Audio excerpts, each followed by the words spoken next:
Great. So I'm going to be talking about a series of thoughts that I'm having around what happens when we put national literatures into mass digitisation projects, or perhaps to require our mass digitisation projects to account for different forms of literature. So this is part of a bigger project that I'm working on around digitisation as a cultural practice, and thinking about some of those kind of like bigger questions around digitisation, both large scale and small scale, and in some instances micro scale as well.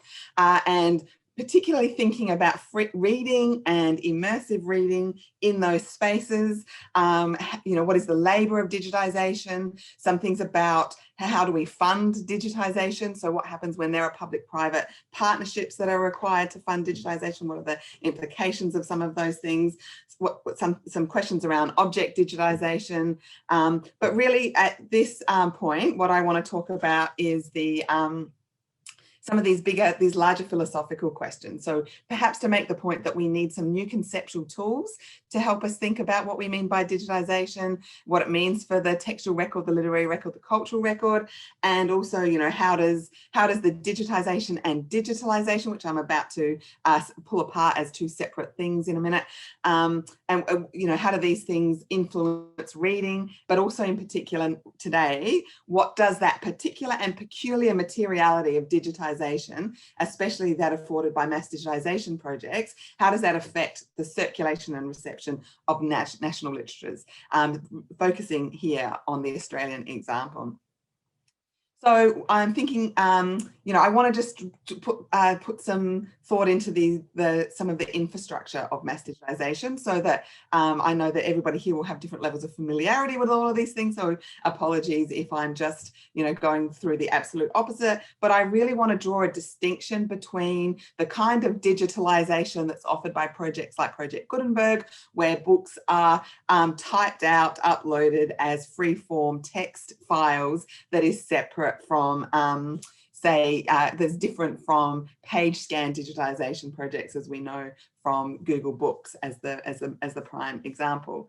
I want to so draw your attention to projects like the Hearty Trust, which you may or may not know about, which is a collaboration between the original partner libraries that originally partnered with Google to create the infrastructure for the Google Books project. So that the Hearty Trust is where they have gathered together as a organisation to provide access to the page scans of that were generated through the Google Books project. So it's a separate thing, but it's connected. So and unpacking all of these peculiarities is, I think, a part of the big project that we have to do when we're starting to think about what are the effects of digitisation.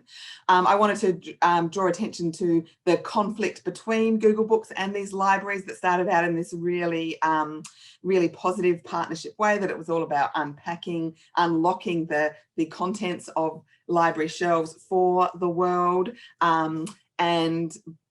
but then that relationship deteriorated over time. I want to draw attention to projects like the eBooks project at Adelaide University, which contributed a very long time, a lot of Australian works to Project Gutenberg, but has now ceased to operate.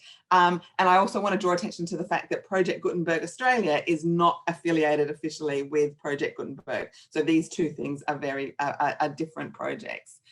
So I'm starting to then just think about some of these things. First of all, I thought I would just show you what the official Project Gutenberg webpage thinks is how Australia is represented in that project. And here is a list of their books in Australia, whatever in Australia means, and then sorted by popularity. So probably not a surprise that this year Captain Cook's Journal is the most downloaded book in Project Gutenberg, and then followed by some you know, other prime suspects. But I'll just point out, in terms of gender terms, Seven Little Australians by Ethel Sybil Turner is the only female writer that I can see in that list, but, you know, do correct me if I'm wrong about that.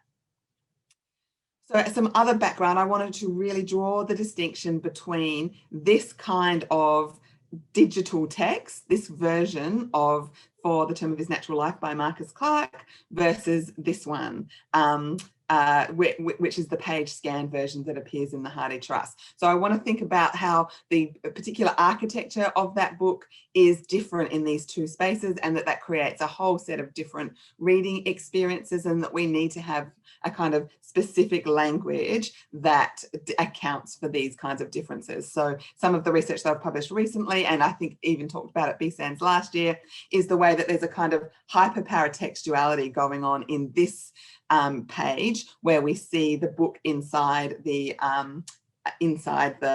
architecture of the Hardy Trust as page scans, and the hyperparatextuality here is the fact that there are links around the page right in your reading space and your writing vision, all these kinds of different kind of options that send us into the text, but options that also send us out of the text. And so we need to be thinking about how this is a fundamental different reading experience from the material reading experience, but also from the Project Gutenberg kind of experience, where text is dumped into one screen and you are left to fend for yourself. So there are some things that you can do around, around distant reading in particular with this kind of file that you don't have access to when you're looking at the page scans, but there's a materiality of reading that guides the reader through the reading process when you're looking at it in the page scan form. So some other thoughts that I've had before about the representation of Australian texts in mass digitisation projects highlights, for example, The Getting of Wisdom by Henry Handel Richardson in the Hardy Trust, where somebody has written Henrietta Richardson in the top left-hand corner of the page, and then that gets uploaded into the archive with the digital text. So the point that I make here is that when you've got hundreds or thousands of copies of a book around the world, maybe even 5 copies sitting on the one shelf in the one library, these page annotations don't have much significance. But the minute that you scan them, and they're now one of maybe 4 or 5 different page scan digitizations in the global library, in the world brain, as Google Books has been called from time to time, then it takes on a different level of significance. And so we have to be thinking about what it means when authors are either misrepresented or partially represented, because of course, even though Henry Handel Richardson used the name Henrietta Richardson in some instances, her name was Ethel Florence Lindsay Richardson. And similarly here at the top of this picture, you can see digitized by Google and original from the University of Michigan. And so I think we need to draw attention to the fact that these markers are both important. I'm arguing for a provenance of digitization. We need to be recording a whole lot more detail about the digitization process when we put them online. But it also packages Australian literature in a particular way for Australian readers. And I think that has a significance we need to account for as well. And so, we can see the different kinds of architectures that provide access to these things. We can see that there's, different kinds of bookplates or institutional ownerships, as well as digitization processes that are in the page with us when we're accessing our national literatures in these ways. So just drawing attention to a couple of particular examples. It's really hard to find Catherine Helen Spence in any of the mass digitisation archives, and it could be because sometimes she's called C.H. Spence, sometimes in this instance, this is an example from the Internet Archive, which itself gathers scans from a range of different sources, as well as does a lot of its own digitisation. The author of this book in the metadata, in the search fields, is Catherine Helen Spence, Clara Morrison, and that prevents a useful searchability of the name Catherine Helen Spence in the archive. So you really have to dig for these things in many of these mass digitisation archives. The other really interesting thing about this example, this digitised object, is that the language is given as Afrikaans, because South Africa and Australia are basically the same thing, right? So, and we can see that it is certainly not written in Afrikaans. It is not an Afrikaans edition. The other thing I want to point out about this page scan is that it's got the institutional stamp of the Oxford Bodleian Library there on it, as well as some other kind of institutional markings. And then also at the edges, you can see where they've taken out some of the finger scans from the human digitizer, which they have done via a automated mechanism that just now has a couple of little black semicircles there on the edges. That was former space of some finger scans in the book. So, so I think, you know, harking back to Nina's really important presentation that we heard earlier, I think we do need to be thinking about metadata and how it operates in these mass digitization archives, and how we can support better metadata options there. I want to draw attention to Miles Franklin's My Brilliant Career. Now, I realize that I need to go out and get myself a PhD in international copyright law if I'm going to be able to fully do justice to this project over the next few years. But so as I navigate these complications, my current understanding is that My Brilliant Career is still under copyright because Miles Franklin died in 1954, and so it's 70 years post 1954, so 2024 it'll come out of copyright. But as you can see here, from My Career Goes Bung, purporting to be the autobiography of, that is, according to the Hardy Trust, fully available, and yet it was published in 1946 and is still within the 70 years of the time of death of Miles Franklin. And so even though, so there's a whole lot of problems going on here. There's the complications of international copyright law, but there's also the complications of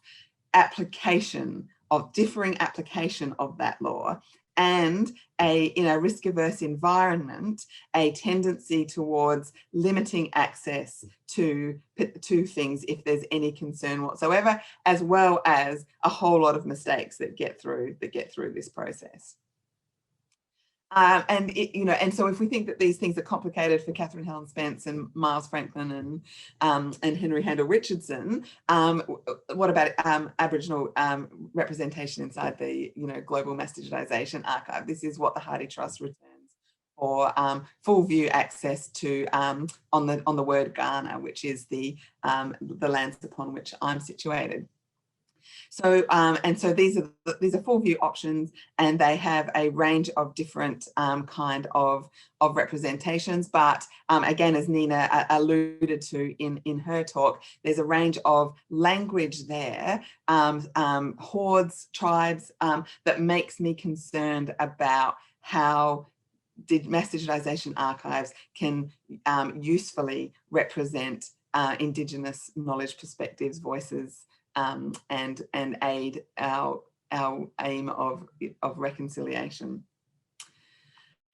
And then there's just a whole lot of examples here where I can show you different kinds of local knowledge that is characterized in strange ways inside the mass digitization archive.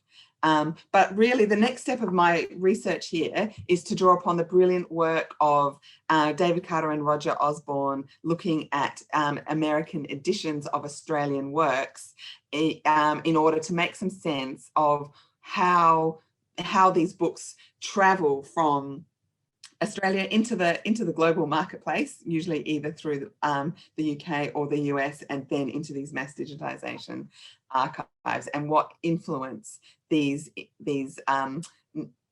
international publications and editions have on the versions that we get access to back through the mass digitization archive. So what I'm looking at is doing some data collection processes to try and map out the connection between editions as indicated in OSLIT, that brilliant project that Helen Bones also drew attention to in her talk, through OSLIT, looking at the different kinds of editions into the international sphere, and then who's digitized them, what library they've been digitized from, and then how does that affect how we receive them. So including looking at the metadata, looking at the ways that they're characterized, talked about, made accessible. So this project is very much stymied by COVID-19 because I was meant to do some field work at some of these libraries to go and look at the editions that they have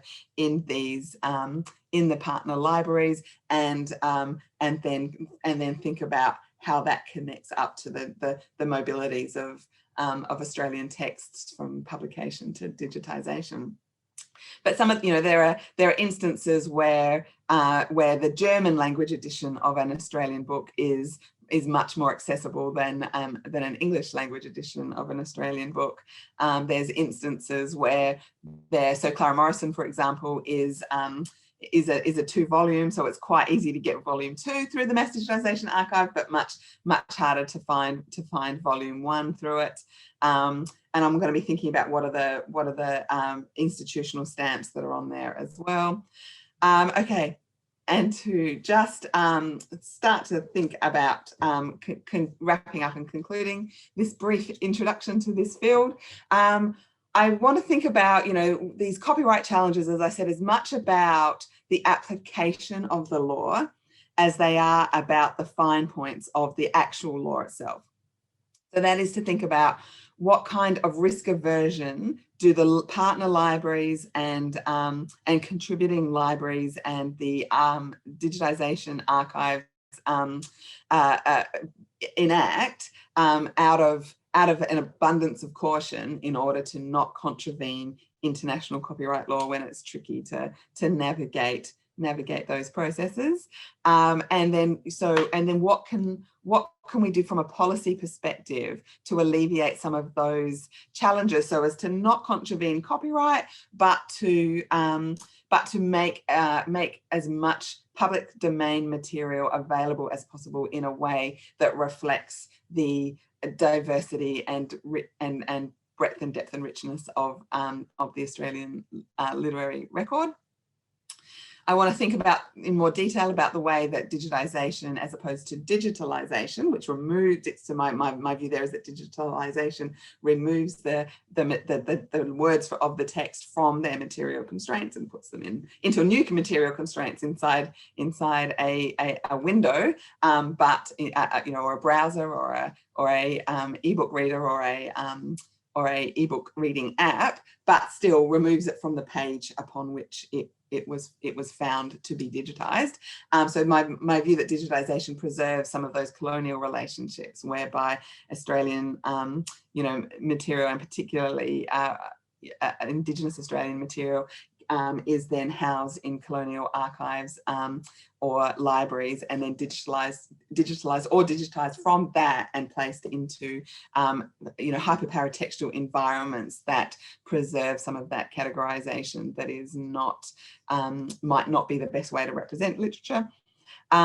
And I want to advocate for as much detailed provenance of digitisation as possible. So that is collecting data about the labour conditions, the policy environments, the physical environments, the technology, the decision-making environments, the funding environments, as well as the partnerships and the physical bibliographic processes of digitisation.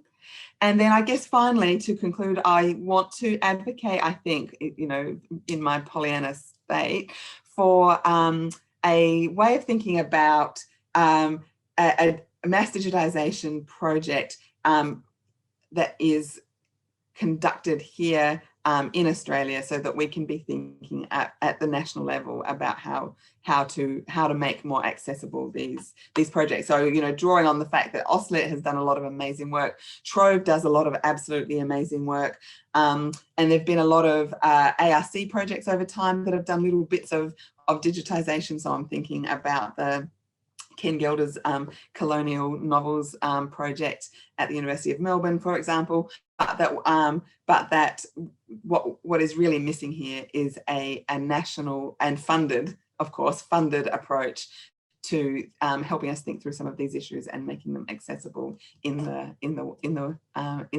world brain on our own terms. Thanks. Thank you so much, Tully, for a really fascinating and informative presentation. So much to think about there.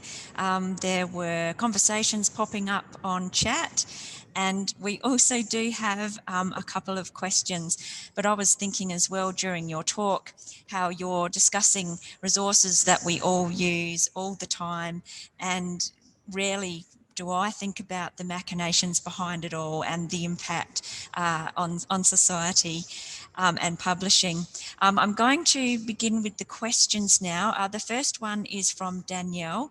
I'm interested to know your thoughts on the impacts of digitisation on living authors and IP, how this process can support creators, and also the increasing shift from free access digitised works to paid POD works. Print on demand, yeah. Yeah. That really good question and complicated question. So in another tranche of research, I'm watching what's been happening to the Internet Archive as it's called. It's had a project this year called the Emergency COVID Library, which has taken the moment of COVID as a way of maybe just having a bit more providing a bit more access to things, because people were no longer able to visit their local libraries. And so they've had a process of a one in, one out, which is you can borrow from the Internet Archive things that are in copyright, but it's using the same digital library model that other digital libraries use. So that is, that you can only loan as many copies as you have. And so the Internet Archive has been using one in, one out, but as soon as the COVID happened, they threw that out the window, had an emergency process, and made everything available much more freely, which then generated some new legal action from the Authors Guild in response to that, even based upon the idea that the Internet Archive has been granted library status by the state of California, but that of course is contested by the Authors Guild and by many other people in the world. So there is a big issue there around around what is a library in the digital age. And so I'll be doing some more research about that. And I think I think what we're seeing more globally is a shift towards different ways of understanding paying for digital content. And so I think that will have, so through Netflix, through music streaming services, and I think that will have a positive effect on how we think about text as well. But I think what plays into that is that format. So, I mean, will these digitalized versions, such as the ones that are lifted out of their books and out of their material constraints and put into a text file, how will that be, how we think about those kinds of text, will that be different to how we think about page scan digitizations or formatted ebooks? I think that only goes some way to answering Danielle's question, sorry, but that will do. Oh, you can take up the discussion later. We've got another question here from Anna. She said, such an interesting paper, Tully. I wonder if you're involved or aware of a new project at the Uni of Melbourne, and if you could comment on it. I think it's the Untapped Literary Heritage Project that she's asking about. I haven't looked at that one yet, so I thank you for that comment, and I will go and look it up. I am going to be going and talking to people at the University of Melbourne about, like I said, Ken Gelder's project from 10 or more years ago, but also their eScholarship Research Centre, which was recently closed. And so I'm thinking about, I guess, some of the life cycle of these projects. We've recently had, a number of digital humanities and digital literary studies projects defunded. AusLit's financial situation is always tricky. Ausstage is always tricky. And so I think looking at some of these, the life cycle of these projects is, is really important to make sense of the story of how we get there. I mean, also Trove and its, constant efficiency dividends and the way that it needs to constantly asking just for enough money to keep the lights on. So constantly putting Trove at risk when it is our, I call it our heroic, our heroic digital literature project. And so, you know, I think I will be looking at that one. Thanks for that. Thanks for that reference. The next question is from Richard. Do you really feel that copyright can hold you back from your scholarship?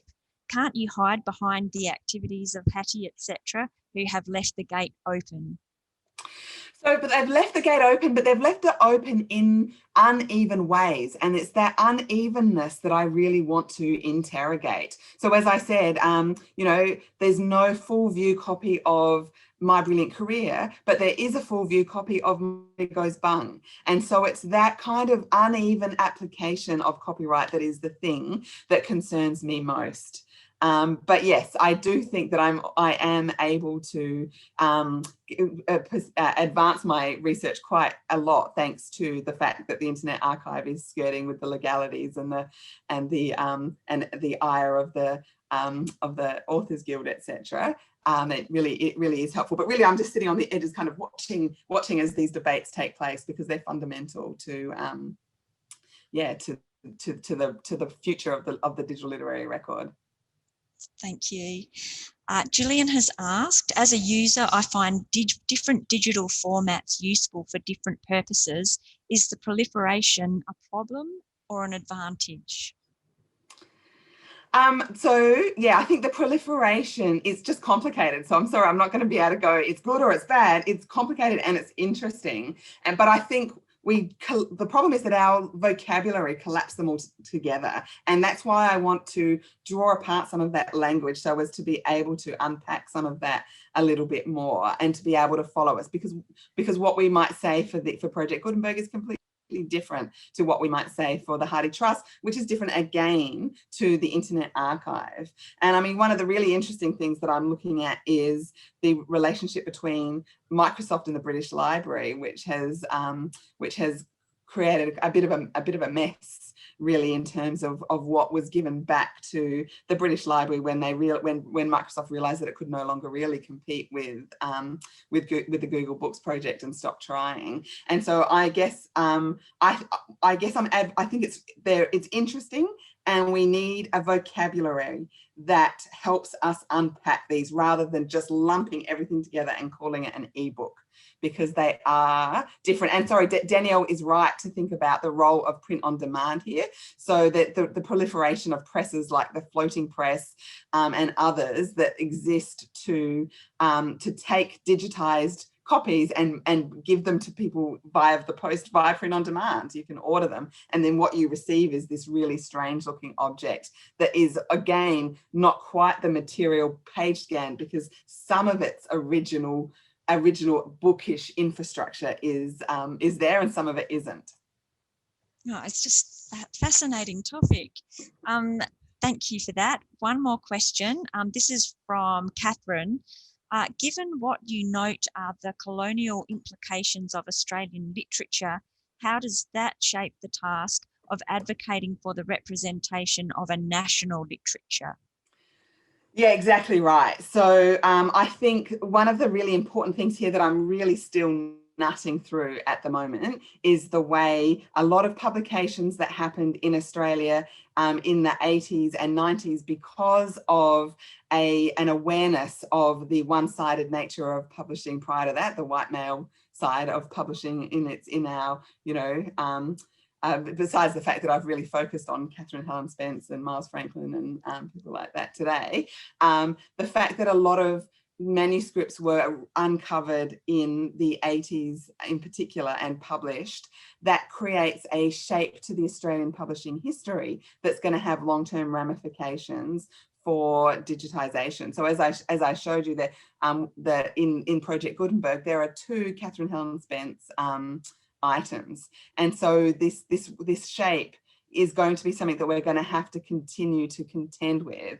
And that's why I think some of the copyright restrictions that we have actually perpetuate some of the disadvantages of accessing the public record that authors have had over time. So I think that there's a lot of work that needs to be done there. And that's why I think a kind of national well-funded mass digitization project based in Australia is the way to make progress there.